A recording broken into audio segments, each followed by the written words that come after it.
It keeps getting worse, Mets fans. It keeps getting worse. Every single time that you say to yourself, maybe, just maybe, the Mets could find themselves legging out a victory. Could we snap the dry spell of dropping 5 effing consecutive ball games? But no, as Lindor's reacting right there, it's a way that we all want to react right here, right now, live for our latest Mets post-game show, as the Mets lose this one in another dramatic fashion by a final score of 7-4. I understand the Milwaukee Brewers are the best team in baseball, and they showed exactly that yet again tonight with their brilliant contact hitting, as well as taking advantage of the opportunities. Errors or not, they took full advantage, were hugely clutch with runners in scoring position, something this Mets team simply does not know if you smack them across the face with it. And now, just like that, everybody, here we go. Step right up and meet the effing Mets. The Mets have officially lost 10 of their past 11 ball games. Are you kidding me right now? We're going to break down everything that transpired in this one, because a lot happened in this ball game. Not only was it frustrating to see things transpire where the Mets yet again could not get any offensive output outside of measly solo shots. Listen, I love to see Alonso tying Darryl Strawberry, but no one can appreciate it right now. How can you, as the Mets now have dropped 10 of 11? Juan Soto with another solo shot, but as everyone's calling him Juan Solo, that proved evident yet again, as he was nowhere to be seen when the Mets need him to clutch up late in the ball game. The continuation of this offense, even with the shakeup that Mendy did with the lineup today, Starling Marte was brilliant. That man is gorgeous, but the rest of this team, guys, there are so many flaws. Cedric Mullins, his first RBI as a Met, had a single in the 9th inning with 2 out. Whoop-de-doo, Basil. Mario with the 5-0. Wish I could take a break from watching them, but now that I work at Citi Field, I can. I usually take mental breaks when the Mets or the Rangers struggle. I know I can't take that break either, because I cover them for a living. And tonight, I want to rip my effing head off right now. Zach Flanagan with the Judah Holla. I'm done watching for the rest of the regular season. You know Zach is truly meaning that, as he's a diehard follower. If I miss anyone else's donations, guys, please know it's not purposeful. It's rapid fire in the live chat right now. I'm about to lose my effing mind, because this ball, not just this ball game, but this entire team has had the same exact story every single night, regardless of the fact that the Mets actually lost in a 3-run differential, not a 1-run differential. The Mets were in this ball game until the very end. Until what do? Carlos Mendoza in a 1-run ball game. You bring in Ryan Stanek like you think it's going to be a good idea. It's almost like having Reed Garrett's spot start was idiotic to begin with, because if you're going to utilize someone as spot start to begin the ball game, don't you think it at least makes a little bit more sense to use someone that's going to be more utilized in lower leverage, like a Ryan Stanek? I understand Reed Garrett is not our highest leverage option, but he would have absolutely been available if you did not have him start the ball game the way that you did. Again, things that come back to bite later on, but we can only nitpick the pitching so much, because outside of Ryan Stanek, there wasn't a whole lot of problems in this one. But Frankie Montas, 3 innings of 3-run baseball, whoop-de-effing-do. More of the same nonsense from Montas. I'm not impressed by him. Again, it wasn't his worst outing, but he does nothing when it comes to moving the needle. This team has the exact same flaws that we've been calling out every single night, and everything about this team and how they lost this game from Francisco Lindor's brutal error that we saw, that was all him. That's why you saw him emphatically slam his effing glove there in the dugout. You know he's pissed off, and you know it's bad right now. For our quote-unquote captain to react that way, you know emotions are high, especially when he's costing them, especially when you not only bear in mind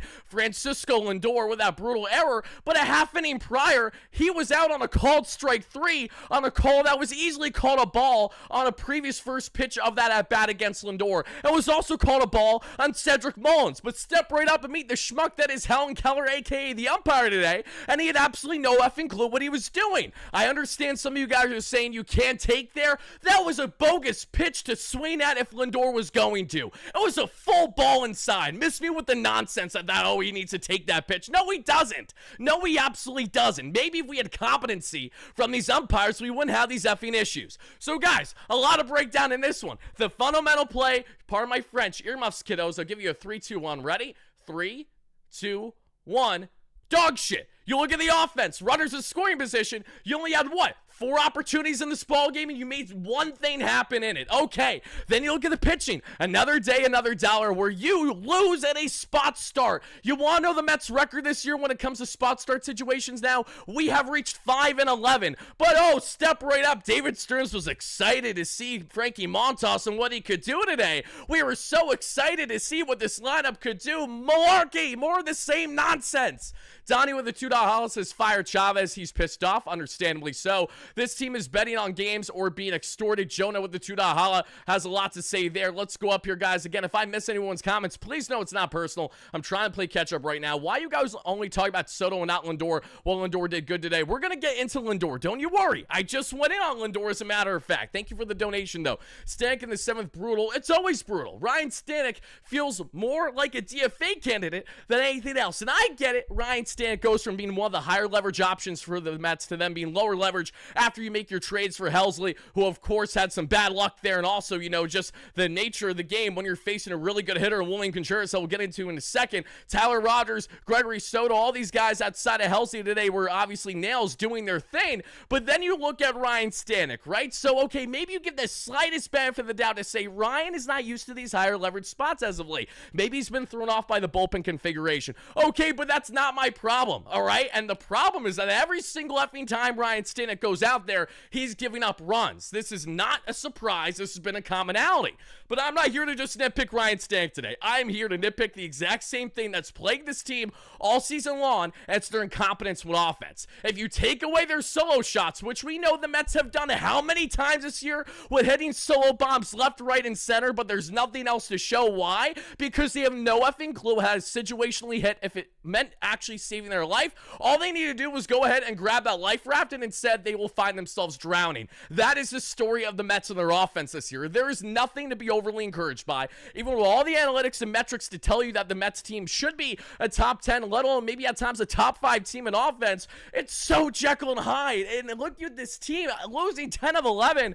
Oh my God, Jonah, again, thank you guys for the donations. I really appreciate that. I'm speed running this. I'm trying to answer as many as I can, because I know that we have to get to a lot of your comments, questions, and concerns to break down this ball game. Jonah, this, again, thank you so much for that. I appreciate that. Again, if I missed any ones, I do sincerely apologize. We got flack with a fight holla. This one is on the manager. I knew it was over when Stanek took the mound. I didn't feel good when this ball game was a one-run ball game with the lead and Ryan Stanek comes in. I wholeheartedly agree with you there, and it sucks to say that, but that's been the story with Ryan Stanek for quite a bit now. This is not fun anymore, Wardy. Mets don't care. Why should we? Here's the thing, though. We're going to care no matter what because we're Mets fans, and especially when you had the expectations that you had heading into the season. And yet, here we are, everybody, August 9th, and the Mets and David Stearns, we have not hit that bar yet to suggest that there should be some type of organizational change. When is that bar? Where is that bar, David? I would love to know. Do we have to go through another week of piss poor baseball? Do we have to go through 2 more weeks of piss poor baseball? Do we have to go through another month before the Mets are clearly out of a playoff spot to get it through the thick skulls of everybody in the Mets brass right now to say, hey, something needs to change? And I don't care. Obviously, as me, a short schmuck talking about the Mets for a living on my comfortable seat right now, I'm not in there. I'm not in the war room. I completely understand that. But what I also understand is that you need to make a statement and you need to make a spark. And if that spark goes in hand with firing and parting ways with someone in the staff, you do it. If that spark means that you need to do something even more drastic than what you have done with the lineup, you do it. Why not consider a guy like Juan Soto and leadoff, for example? Because all Soto does is obviously hit leadoff bombs, early bombs, solo bombs, keyword solo there, and I love Juan. There's a lot of aspects I love about him, but if this is how his season is going to continue to be, then the Mets should be smart by maximizing the fact that he cannot clutch up with runners in scoring position. Put him in more leadoff situations, but he's on pace to have 20 plus stolen bags this year. It really isn't that bad of an idea. If you asked me at the beginning of the season, I would say, I don't know what you're smoking, but pass it over here because it has to be strong stuff. But now fast forward all these months later, and I will take anything of a lineup that brings competence for this team that actually knows how to hit, clutch up with runners in scoring position. I don't care if the Mets don't hit another solo bomb for the rest of the season if it means that they could actually get situational and fundamental hitting down for a change. They have done nothing with that nada for the vast majority of what feels like the season, especially the past 2 months. They've been making everyone go insane, including yours truly. As we get some more of these comments here, we got Liam with the fight holla. This is the biggest crock of crap. Eric Chavez needs to go. DFA Stanek. Umps are BS. Screw this team. I wish I could say worse words. I can't. Rant. We got Greg with the 10 Last year when times were tough, Mendoza held the team together. Clearly he's not in control this year. Never thought I would say this, but Nimmo looks like he doesn't care. It's not the fact of Nimmo caring or not, as he's just striking out at an absolutely alarming rate. I mean, such a stupid alarming rate. If you guys don't know how bad Nimmo has been striking out, he's striking out at what feels like at least double the average rate for his usual career norms. He's so far from the player that we knew him to be, and why the Mets signed him to that long-term extension, and him trying to balance the power and the on-base ability has not been there, and he's a guy that looks like a shell of himself a lot of the times out there, and then you get big games from Nimmo where he goes 3 for 4, 3 for 5 with a bomb and a double, and you're happy about it, and then he goes absolutely nowhere to be seen for the next week to 10 days. Like, I don't know what is going on with Nimmo's lack of consistency, but what I can tell you is that what I see collectively with this Mets team is the exact same thing that I've been telling you guys going back to our video that I dropped earlier today. Make sure to check it out after watching this one, because it holds true. Nothing that I said earlier in my video today is already stale. All of it holds true right here, right now, and it is as follows. This team has no clutch gene in their body. They roll over and die. You look at what is so impressive about a team like the Milwaukee Brewers and how they've separated themselves already in the NL Central, like they tend to do every year, regardless of what they do or don't do in the previous offseason.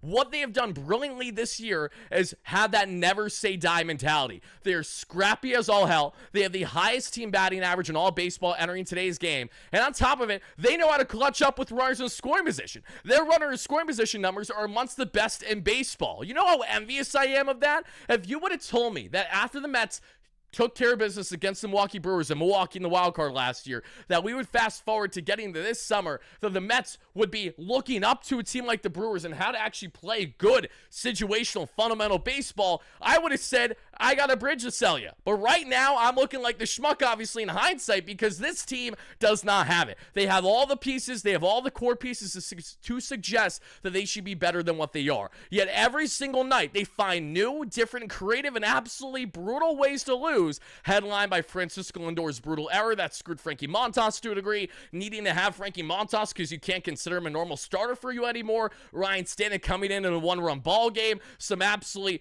brutal things happening in that stand, getting in law with Ryan Helsley. I mean, mind you, at the inning started there after a single that we saw in the 7th or so. It was a 70-mile-per-hour flare-up that ultimately became a ground rule double, right? Then you saw what should have easily been an error that they still give as a single there right away. Pardon me. I'm getting this confused for a second. That they ruled a single, should have been an error there, that we saw, and then before you know it, that bomb, and that opened the floodgates in this ball game, and that's where the Mets truly had no chance in this one. Guys, shout out to our amazing sponsors that make today's post-game show happen. Like every show here on the platform, hit that like and subscribe on your way, and let me know your level of frustration and concern in the live chat and to our replay viewers in the comments down below. I greatly appreciate it, guys. Don't hold back. Again, do not hesitate from telling me how you feel. This is a safe space, Mets fans. If you're frustrated, if you want to vent, if you want to get things off your chest, here and now is the time to do so. So don't hesitate from doing exactly that, guys. But shout out to our great sponsors at Moomoo, the official trading platform of the New York Mets, as well as SeatGeek that has you covered for all of your ticketing needs, guys. Make sure you head over there to SeatGeek and utilize our promo code WARDY10 for 10% off your next ticket purchase that you guys can check out in the link down below there in the description. Make sure you guys use it if you want for Mets tickets, or maybe you want to get away from the Mets and get your NFL tickets with the season right around the corner. Use it for NFL. Use it for concerts. Use it for comedy shows. Whatever you need in the ticketing space, because SeatGeek has over 70,000 active events to choose from, making them the #1 rated ticketing app in the game today for a reason. They have you covered. WARDY10, 10% off. You're welcome in advance. Link down below. Thank you guys kindly for that. Liam says with a $3 what I would do to be a fly on the wall in that clubhouse. Yeah, you really wonder what the clubhouse is like. What is the team morale? I'm sure it's obviously down right now, but how down are we in the Mets clubhouse? You really have to wonder this as the Mets again roll over and die yet again there in Milwaukee. And when I tell you guys that the Mets have been horrendous in Milwaukee, this is not an understatement. When we look at there's not a singular road stadium that the Mets have had more struggle than Milwaukee, Wisconsin against these Brewers. With the exception of the Mets winning what they did last year, with Pete Alonso going oppo there in the 9th inning off of Devin Williams, the Mets have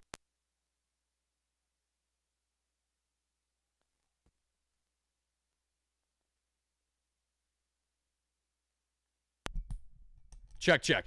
that is exactly why, regardless of the fact of how the Mets were heading into this series, this felt like it had all the voodoo over it to begin with. Everything that is good goes to die, usually Milwaukee in the regular season at least. And that is holding true yet again here, as you have not only a combination of the Mets playing far and away their worst baseball of the season, that is perfectly paired with a stadium that has been their house of horrors for the past 5 to 10 years. I'm not exaggerating this. Look at the numbers if you guys don't believe me, and I'll relay them here shortly. Patrick with the 10 holla. Pitching and hitting coaches need to go. If that don't work, you start making more moves. Mullins looks awful. You can't rag on Mullins today. He had an RBI single. He had a nice single with 2 outs in the 9th inning. Mullins hasn't been nearly as much of a liability as I honestly thought. Mendoza kind of threw him under the bus slightly pregame today. Out of all players that were going to nitpick, he really went out of his way to talk about how Mullins is missing fastballs when Buddy's still getting adjusted to a team that he's been a part of for literally no later than a week and a half right now. I thought that was pretty stupid, if I'm being honest. Out of all people that we should be nitpicking, Cedric Mullins does not fall in that category as being necessarily the guy to nitpick, especially. I think we're doing that because he's a newcomer, and that's stupid. He was not the problem for the Mets today offensively. The problem was collectively, again, they were not able to get anything going outside of hitting solo shots. And actually, I thought Mullins was far more impressive when you bear in mind that he didn't need to rely on the home run ball to have success today the way that every other Mets hitter needed that. And Alonso hitting 252, and Soto hitting bomb 28, and Marte hitting a bomb, which again, I'm not complaining about for Marte's case, but the point still stands here. Patrick, thank you for the donation here. I appreciate that. Mullins looks awful. Mr. Solo can't hit with runners in scoring position outside of Alonso. This team is a mess. Also, Helsley has been snake bitten. He has been snake bitten. Again, Helsley hasn't pitched terrible at all. Had some absolutely brutal luck when you come in that jam there in the 7th inning. And yeah, he gave up the bomb to William Contreras, but that came after, mind you, what should have obviously been there, the delay with the pitch clock violation, and that was that. So I gotta love the fact that they had all the ample opportunity to actually make that violation call before he swung that bat, but they go ahead and do it after the fact, after he flew out, just to absolutely blue balls this Mets team before the go-ahead bomb to give them the lead and the ultimate victory. Miss me with that nonsense. Reyes with the 5 holla. Cohen should step in and fire Mendoza to shake things up. Not a chance in all that happens. I promise you guys that the Mets went ahead and did a managerial change at this point in the year when they're still in a pennant race. That is not going to bode over well for anybody. Let me get this focused, everybody. I apologize as my camera likes to go out of focus sometimes. So you're going to get a little bit of Wardy ASMR up close real quick as I try to get this puppy focused. There we go. All right. Oh my God, I'm so mad.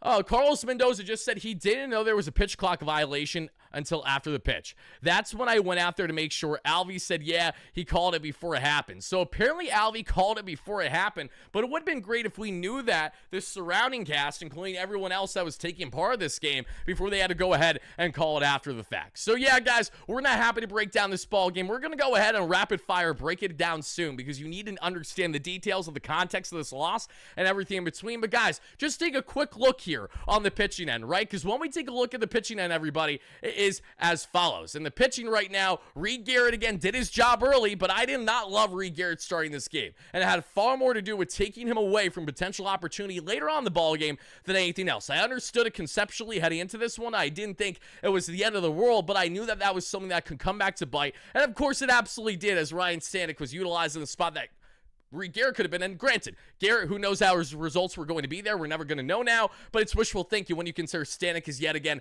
batting practice. Ryan Helsley there got a little screw there that we saw after the fact. Justin Hageman closed it out there for the Mets for their final inning. Tyler Rogers, Gregory Soto, they did their job. What I saw from Frankie Montas, one total earned run there, but there's nothing to enjoy about the Frankie Montas experience whatsoever. Every single inning, it feels like that guy is working in a really deep hole, whether it's runner on with 2 out, then becomes bases low with 2 out. Or he cruises through one inning, but it takes 25, 30 plus pitches to do so. Like, there's nothing about Frankie Montas that's appealing to me. The only reason why this man is on this team right now is because you invested $17 plus million this year and next year on that player option because we're schmucks the way that we are. This is easily one of the biggest early David Stearns flops that we have seen, regardless of the factors that have led here to injuries, etc. Not only was he horrendous and a month's worth of rehab when we weren't overly really concerned the rehab because there's still rehab outings, but to see it go from a month's worth of rehab outings of being absolutely piss poor to then pretty much doing that at the major league level as well. I know it hasn't been exactly that bad. I know that Montas has been terrible every single time out there,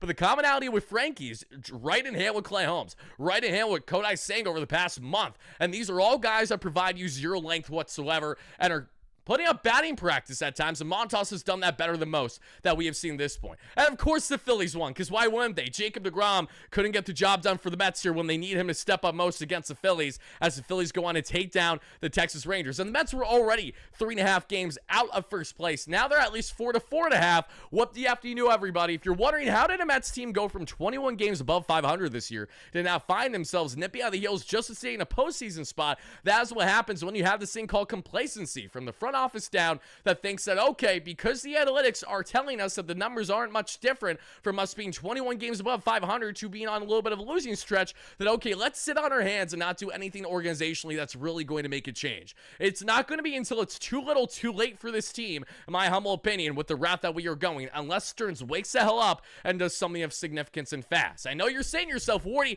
what exactly can the Mets do that would be something of significance? Because the trade deadline came and went. I completely understand that. 1,000%. But what I also understand is that when you have the opportunity to make a shakeup with your hitting coaches that, mind you, were grandfathered in, these were not David Stearns hires, these were Billy Upper hires, if not longer than that. You look at not only that aspect where the Mets offense has been collectively amongst the worst in baseball the past 2+ months. Runners in scoring position, bottom 3 in baseball pretty much all season long, but let's go ahead and give them more passes. It's not about even the results anymore as it is about making an effing statement. Yet it can't get through the skull of this effing team until they lose 2 weeks straight of baseball in a row to finally maybe figure it out that, hey, we should go ahead and make a change. Miss me with that nonsense. Then you consider the fact that this offense, again, what has been the collective problem? Not clutching up, not hitting with runners in scoring position. The story of their season, the demise from the beginning that we have been calling out. And I even said, guys, even when we were riding high, I told you guys that let's bear in mind, it's something that we're going to have to worry about when we have to worry about it.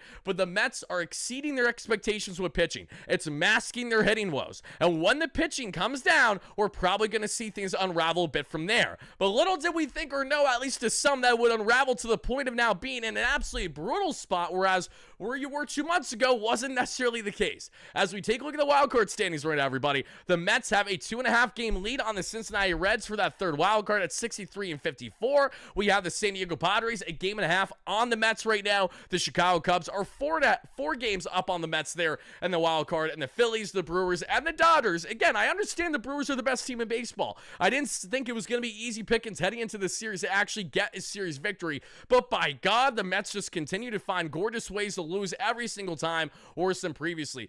Mickey, I'm going to be okay, my guy. Thank you so much for the love. I appreciate it. Thank you. 100% I'm not going through this frustration until they get their act together, which won't happen. It's tough. It is really, really difficult. I'm not watching the Mets anymore until they get that spark. Mendoza lost up there. No leadership. The Mets clubhouse. Brandon McLean or Sproat, thank you so much for that donation, Oscar. I really do appreciate that. But guys, getting back to this just for a second, again, the hitting. What do we have? A whole lot of nothing is what we have on the hitting end, everybody. And then you say to yourself, okay, why couldn't the Mets hit today? They couldn't hit not just because of solid pitching by the Brewers, but more on the fact that, again, they just do not have a clutch gene in their body. Outside of getting those bombs to rally back after initially blowing the lead that they did, there was very little else to show in this one. And we're going to talk more extensively on this Mets offense here in a minute, everybody. We're going to break down this entire ball game. We're going to rapid fire here in just the next minute or so. But before I do that, let me see and double check and go up here for a second to make sure that I didn't miss more comments that I already have. Oscar, again, thank you so much for that donation. I do appreciate that.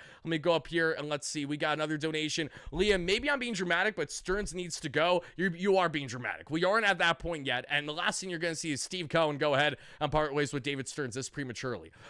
Scuba Rays, thank you so much again for the donation on Carlos Mendoza. Guys, this is stuff that's always inevitably going to happen from the fans. I get it. Every single time that the Mets lose, a little in dramatic fashion, you are not going to be happy to see them, obviously, churn out the same roster as well as the same coaching staff and the same front office. I completely understand that frustration, but here are the facts, regardless of how much you love him or hate him, right? David Stearns is not going anywhere, and there's a justified reason for that. Multiple justified reasons. As frustrated as we are right now, he himself is still not the guy that's going bat to ball and swinging right through fastballs down the middle the way that the guys getting paid millions and millions of dollars to do so are currently doing. It's more of a philosophy issue that, in my opinion, goes more down on the coaching staff than anything else. Then you look at not only do the Mets, we look at the David Stearns situation, look at Carlos Mendoza. Yes, Mendoza is rightfully criticized, and I'm not saying you guys are wrong for that, but the Mets are not going to go the lengths to go ahead and fire a manager that in his first year with the team last year helped them get to 2 games shy of the NLCS. And this year was 21 games above 500 at one point. Mendoza may be far from perfect, and I completely understand that, but he is not the sole reason why the Mets are winning and losing every single day.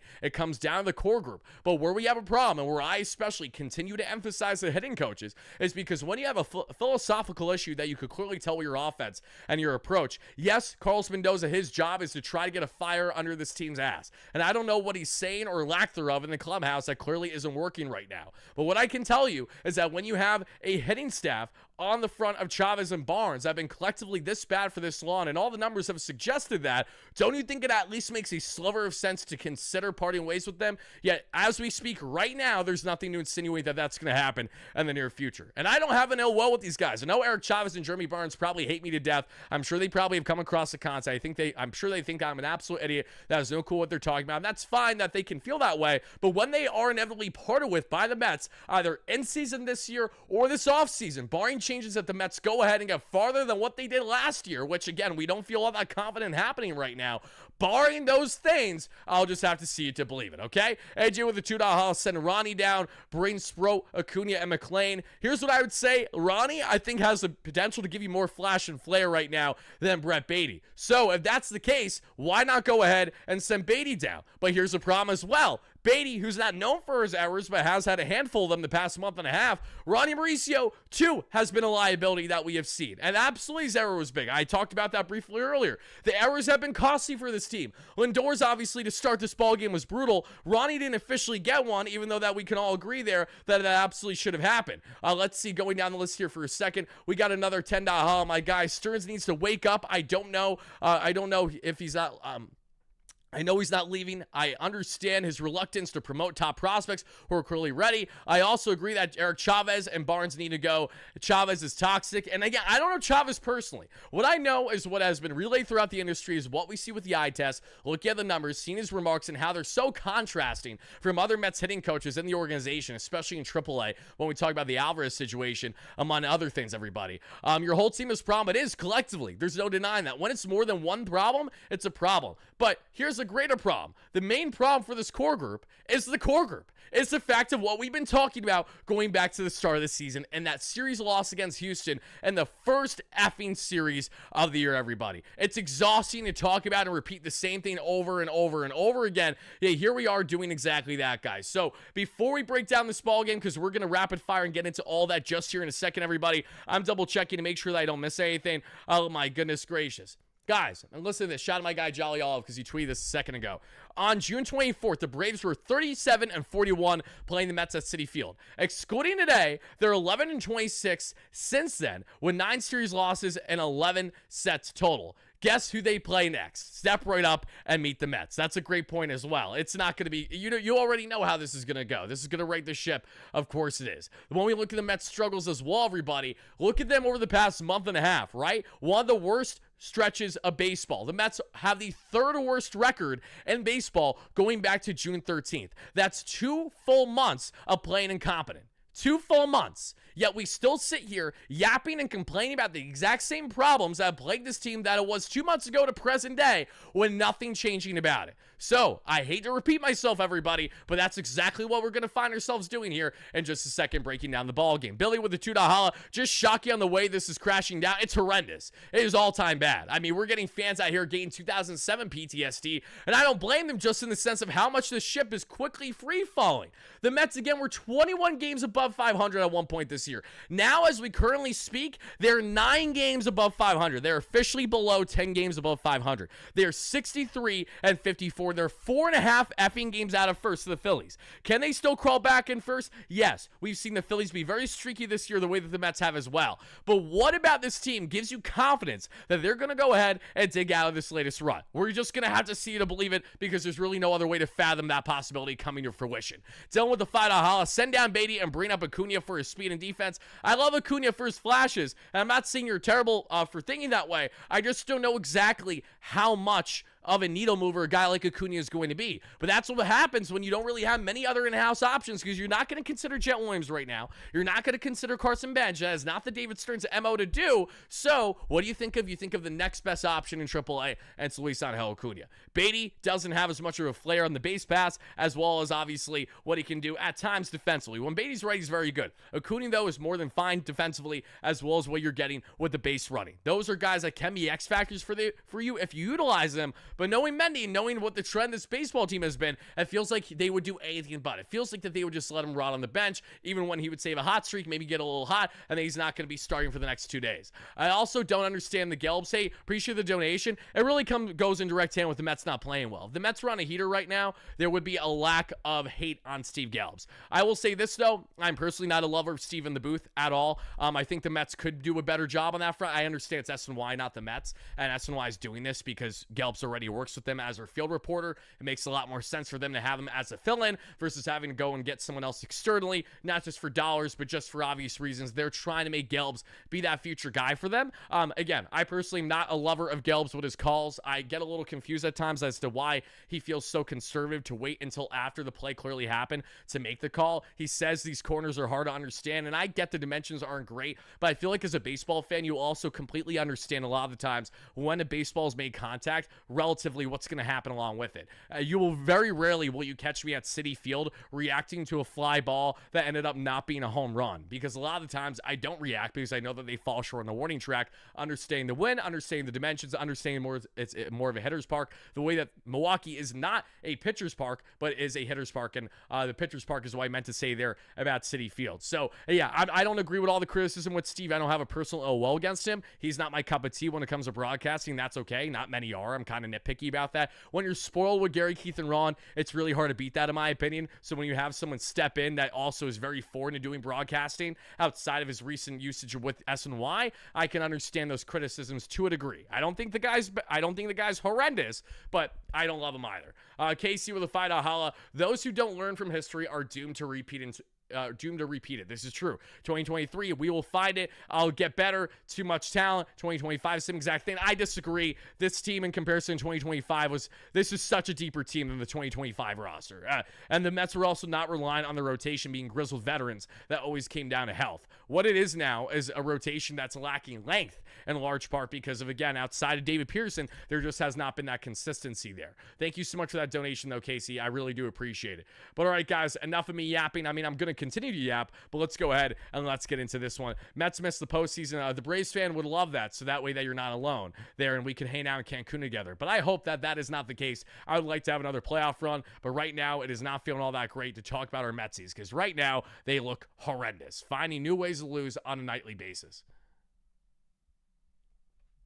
Guys, let's get into it, because in this ball game, in the first right away, what do we see? Juan Soto's first strikeout of the ball game, for those that don't know, 3 pitches, and he looked horrendous. He was completely outmatched against the soft tossing there, and Tobias Myers, who was a stud last year for the Brewers, now this year was in the minor leagues for 2 months, is now finally starting to have some solid looks there for Milwaukee. But Juan Soto was completely overmatched to begin this ball game, and the Mets went down in order with the lineup that began today, mind you, as follows. Lindor in leadoff, Soto in the 2-hole, Marte third, Alonso fourth, Nemo fifth, Vientos sixth, McNeil seventh, Alvarez eighth, and Cedric Mullins ninth. As we got to the bottom of the first inning, it was a 1-2-3 we saw for Reed Garrett. So Reed Garrett went ahead and did exactly what he needed to do. And Alex, thank you so much for hyping that up. If you guys haven't already, make sure to hit that like and subscribe on your way in, everybody. We have 700 concurrent live viewers. All I'm asking is that half of you guys hit that like button. If you guys could help us get a 300 plus likes by the end of the live show, it would be greatly appreciated. Subscribe to the platform as well, because once we hit 35,000 subscribers, we're giving away another jersey giveaway on the platform, just like what we did a couple days ago for 34,000. That my guy will be hit up to start the week there upcoming. I still have have yet to order his jersey because work weekend, but once we get into the workflow of next week, I'll be sending that over his way. I hope that he's happy about it. I've already given away 2 Juan Soto jerseys. I've given away a WardyNYM jersey and whatever player that he's going to want as well. So hit those buttons if you guys haven't already. Let's see. And Liam, have a great night, my guy. Again, thank you so much for chopping in. And the second inning, everybody, Pete Alonso, what does he do? He eats up a meatball for a home run. His 26th home run of the year, everybody, but that number 26 isn't nearly as prominent as 252. Why? Because Alonso goes ahead and ties Darryl Strawberry for the most home runs in Mets franchise history. Fitting that he does it not only on the road, but when the Mets, unfortunately, don't have a lot of excitement to pair along with it, because, again, the Mets, when it comes to being in Milwaukee, have bad things happen, with the exception of the wild card. If there's one good thing to come out of Milwaukee, it's Alonso making history, like he did last year wild card, as well as what we just saw today, tying Darryl Strawberry. So congratulations to Pete. We love it. It's not a matter of if, but when he now becomes the franchise record holder there in that statistic,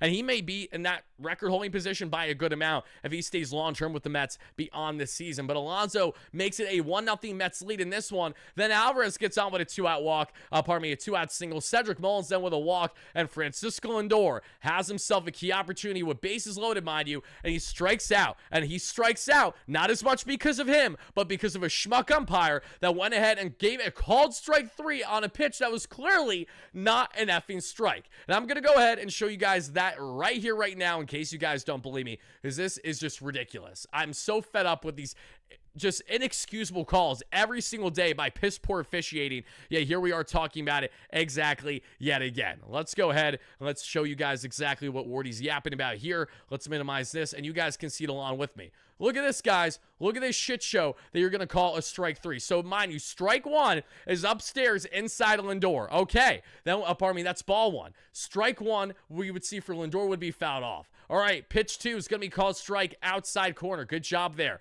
Then we see pitch 3, it's going to be a ball upstairs. Pitch 4, it's going to be right down the pipe there. Hacked away foul on the slider is Lindor. Pitch 5, we're going to see that be a ball of the changeup. And then pitch 6, everybody, we see, you guessed it, right inside, not even touching the effing corner. Miss me with the nonsense that, oh, this is too close to take. It's not too close to take. This was a bad call. Don't call it anything otherwise. That's how I'm going to stand by that for now. Where it's a loser mentality to complain about the ump when the team rolls over and dies. No, it's not, Nick, because it's a loser mentality complaining, and that smaller aspect of what I've been yapping about, which has been every aspect of what's going wrong with this team. If you've been watching since the start of the live show, you would know that. If you haven't, then that's okay. I understand maybe why you feel that way. We have broken down and will continue to explain every aspect of what is wrong with this sorry baseball club right now. But yes, we're still going to call out the umpire, because regardless of the game result, this shit cannot stand. And I'm never going to give the okay or the pass just because, oh, we have greater problems on our hands. Yes, we do.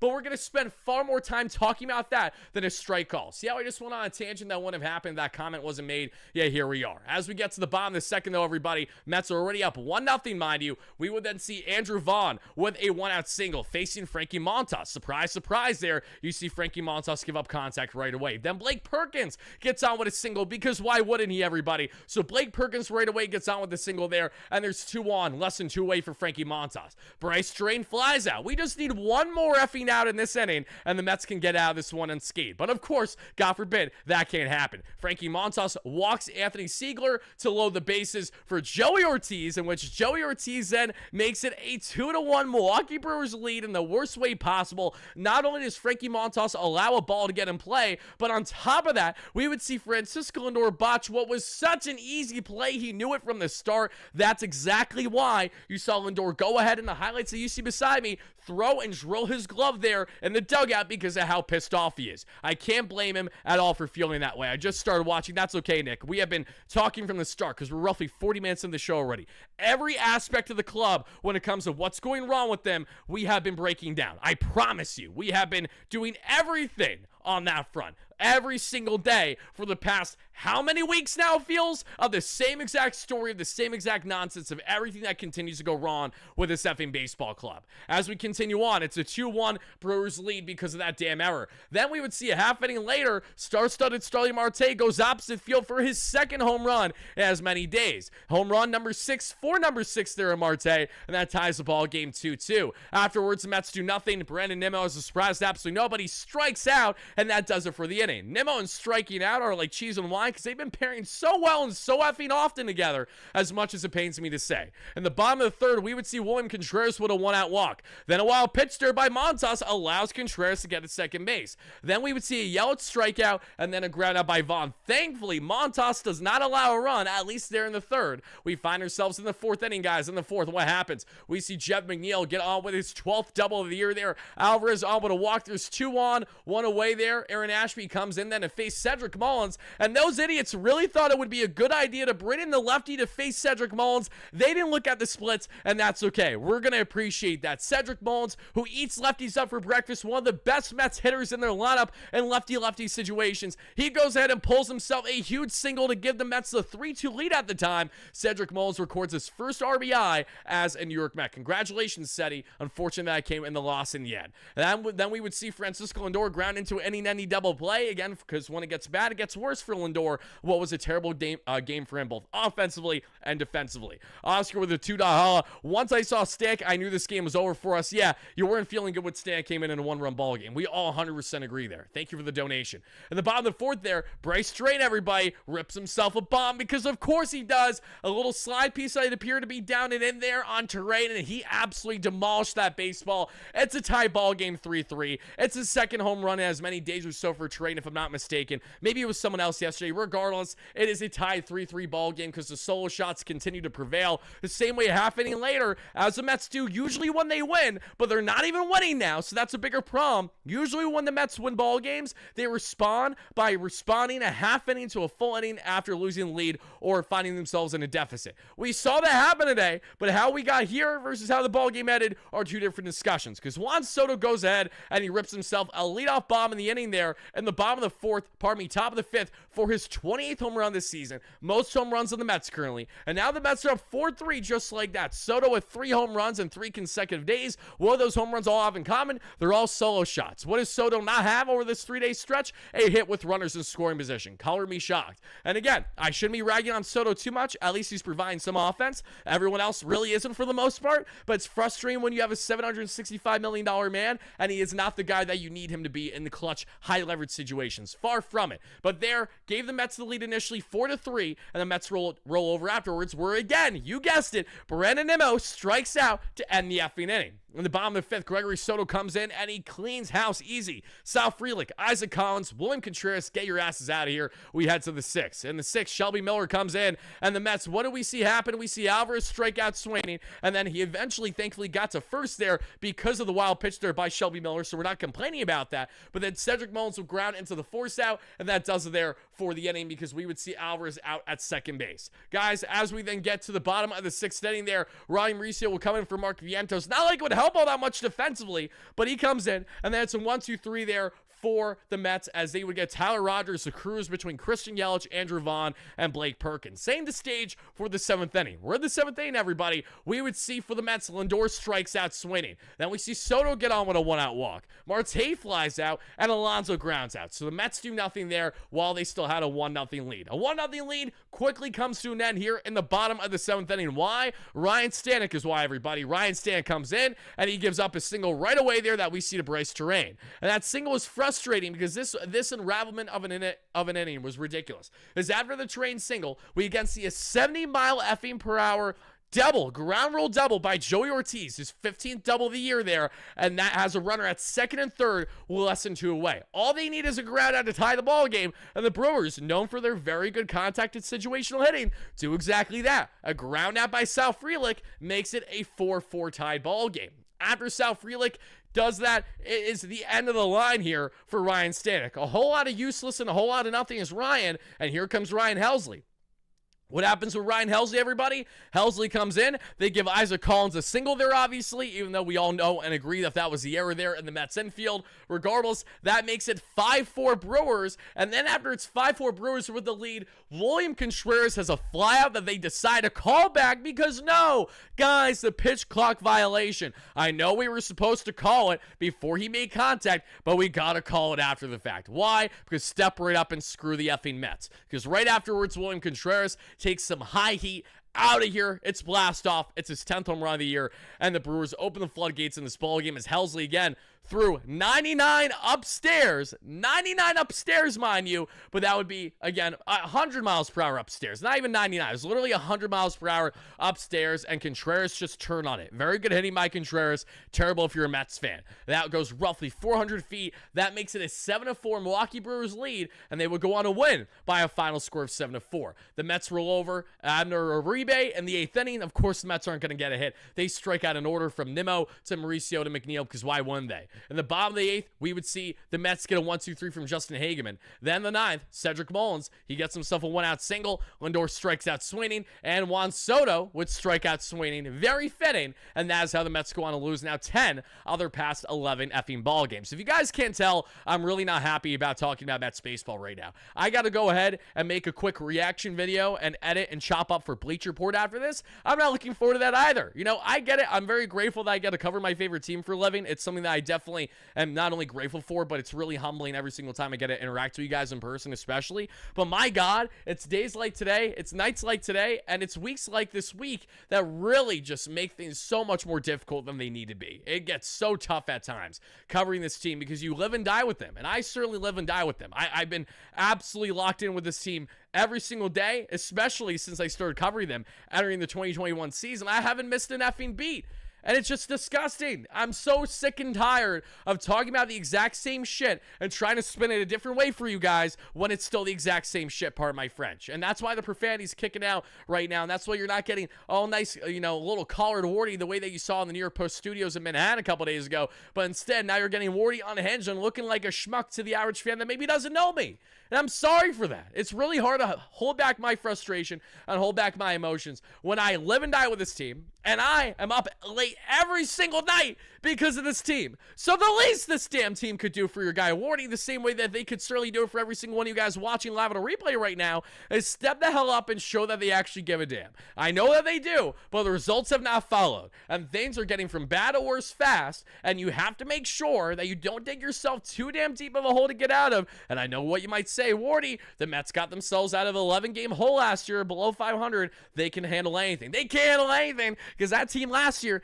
ain't the same as this year. Let's not go ahead and act like it is, because it's far from it. This team does not have a clutch gene in their body. This team also does not have anything going once you get to the 8th or 9th inning. If they're down by that point, they're absolutely screwed. There's no chance now they're going to go ahead and rally there. Let's win the next 20 starting tomorrow. I like the way that you think, Carlitos in the chat. My guy, I would love that. I would love nothing more for the Mets to go on a 20-game heater like the Cleveland, I think they were the Indians at that time, now turned Guardians, when they did have that huge hitting streak with Jay Bruce on their team years ago. You guys know what I'm talking about. I don't remember exactly when it was, but it wasn't too terribly long ago.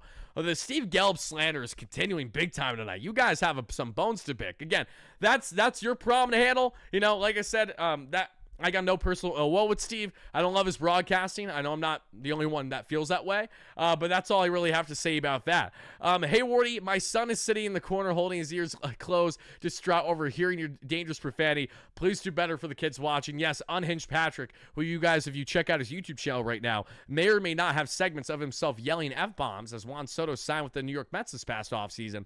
You guys could go ahead and check that out and then remind Pat as to who the captain is now. If you know, you know. That's going back a while ago for the people that understand that reference.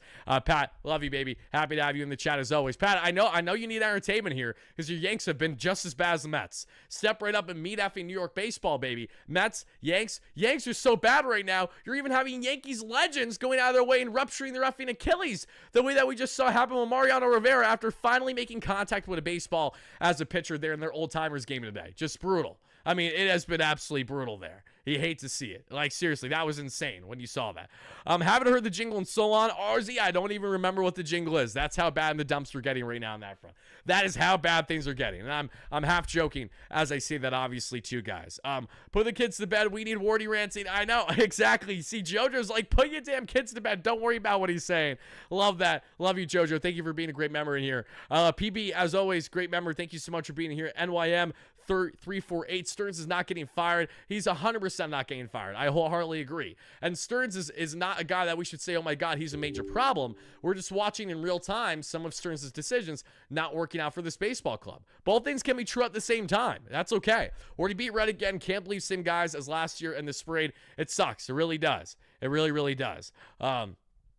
My God, the chat is just unhinged right now. It really, no pun intended to my guy Pat in the chat. But guys and gals, we're going to continue on the live show for all of our live viewers for the next 10 to 15 minutes to answer whatever comments, questions, or concerns you got for your guy Wardy tonight. To everyone that's watching this on replay, this is where I will be cutting things off. So please let me know your biggest takeaways, thoughts in the comments down below for the Mets losing their latest ball game, this time by a dramatic final score of 7-4. Now have dropped 10 of their past effing 11 games. If you guys want to check out my work, please make sure to check out Bleacher Report app every single day, guys. The night after the game especially, you guys will see a video from yours truly recapping the game in a 2 to 3 minute instance. That's a lot more short and compact versus here. If you guys want a nice little quick recap, so you know, maybe rekindle your thoughts as to how the game went, things along those lines, check out my work that I do as a recurring contributor with the New York Post as well, and my Wardy MLB YouTube channel that you guys can check out. And we do have a massive announcement that will probably get announced at this current rate, hoping barring changes sometime next week. We finally, how I told you guys that I've been waiting a good stretch of time for one more domino to fall. The pieces are together. We're basically, at the 1 yard line, or really close to getting something very exciting happening. We have reached that. We have reached the clarity today. I can't expand on it now because once I make the announcement, I think you guys are going to be 10 times happy about that versus me spilling it as we currently speak before it's actually officially a thing and going on. I really can't elaborate much more than that, but just to know that the thing that we have been cooking for a while is officially cooked. It's been marinating for a while. It's come out of the oven and it is delicious. So folks, buckle up and get ready. We have something very special in store with yours truly that will be announced hopefully sometime over the next week. Be on the lookout for that. Outside of that, though, everybody, thank you again so much for hitting that like and subscribe on your way in. Let's continue on the live show and let's go on from there, guys. And Crispy, listen, member's going to be a member. If you guys don't have your respective opinions, that's fine, but just keep it cordial is all I ask in the chat, and thank you guys for that. All right, guys, let's continue on the live show. To our replay viewers, let us know your key takeaways in the comments down below. Hit that like and subscribe button, and as always, no matter what, guys, let's go Mets. Peace out, everybody.